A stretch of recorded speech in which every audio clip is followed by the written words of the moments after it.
game ended now. And I know a lot of people are going to talk about, the reffing and all this. I'm just going to say it here. Yes, Marvin Jones got fucked out of a catch by the refs. That was complete bullshit. That was a catch. And that onside kick was inbounds. Killebrew recovered in inbounds. That was also bullshit. But let's be real about this game. The refs did not cost the Lions this game. The Lions cost themselves the game. And for anyone here that wants to go and blame the refs for everything, I'm just going to leave this on the screen right here. Despite all that, the Packers still had triple the amount of penalties the Lions had. The Packers had 12 penalties to the Lions 4. And despite that, the Lions still couldn't win this game. Let's be real. I sort of knew this was coming. I knew there was something fishy the moment that some fishy was going on, the moment they moved this game to a 4:30 nationally televised slot. I knew this was coming. That's why I had the Lions losing this week.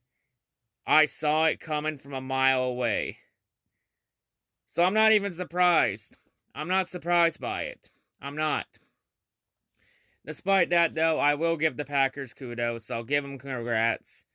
I'll congrats the Packers, though, of course, on winning the NFC North again. Since the Vikings lost to Tampa Bay and the Tampa Bay Tom Brady's. So, congrats to the Packers on winning the North once again. So, pretty much a lot of our analysis on how Rodgers is going to handle the Jordan Love draft pick. Really, it went the opposite. We all thought it was going to be a distraction. In the end, Rodgers took that anger from him and used as motivation this year. Say congrats to the Packers, though. I still hope. I'm still not rooting for you in the playoffs. I still hate yous, but congrats. But hey, in the end, the Lions just simply in this game, they were good enough to keep up with the Packers, but not good enough. They just weren't good enough to beat Aaron Rodgers. Like, look at it. They couldn't stop Rodgers. They gave Rodgers almost no pressure. Like, they gave Rodgers all day to throw the ball. And, of course, if you give Ron all day to throw, he's going to rip the defense apart. And he did. That was the one mistake here. So, apparently, one thing we learned from this game is that Matt Patricia was not 100% the issue.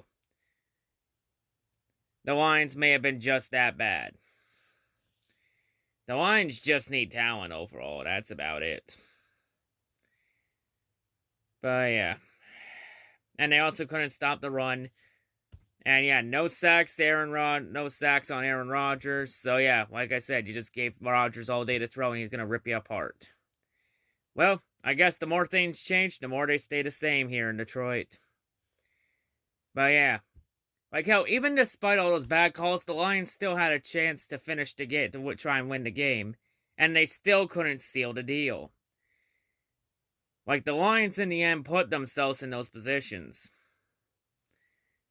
But at some point, the only way those calls go in Detroit's favor is if Detroit can change their losing ways and change the losing culture, and if they stand up for themselves.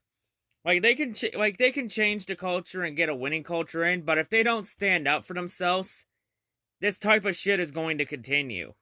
It's going to continue until the Lions stand up for themselves and say to the NFL, you know what? Enough's enough. We've had it. At some point, the Lions need to grow a pair of fucking balls and stand up for themselves. Or they're just going to continue to get run over and become the NFL's bitch boy. That's just how this works. But yeah, I mean, I'm not surprised they lost this game. This was a game I did not expect us to win. I don't think many people had the Lions winning this game. Like, I knew this was going to be a close game, but I knew we weren't winning this game. So yeah, not really surprised about anything in this game. The sad thing about this game, though, is that the one question here is this Stafford's last game in a Lions uniform since Stafford went down in this game with a rib injury? And if we saw anything from Drew Brees, rib injuries so far, the rib injuries are no laughing matter. So I think there's a good chance the Lions are probably going to shut Stafford's season down, shut Stafford down for the year. Good chance that's probably going to happen. So Chase Daniels is more likely going to be the starter the rest of the season. Because the season ended on Thanksgiving. The season was officially over on Thanksgiving. So really at this point, what are you really playing for at this point? And now the Lions are 2 games out of the wild card, even though we weren't making the playoffs to begin with anyway. Like, the way this is setting up, the Lions are more likely going to be officially eliminated around Christmas. Especially with the Vikings losing today. But yeah, nothing surprising here. Not surprised really about anything. I think we all knew the Lions were going to lose this game.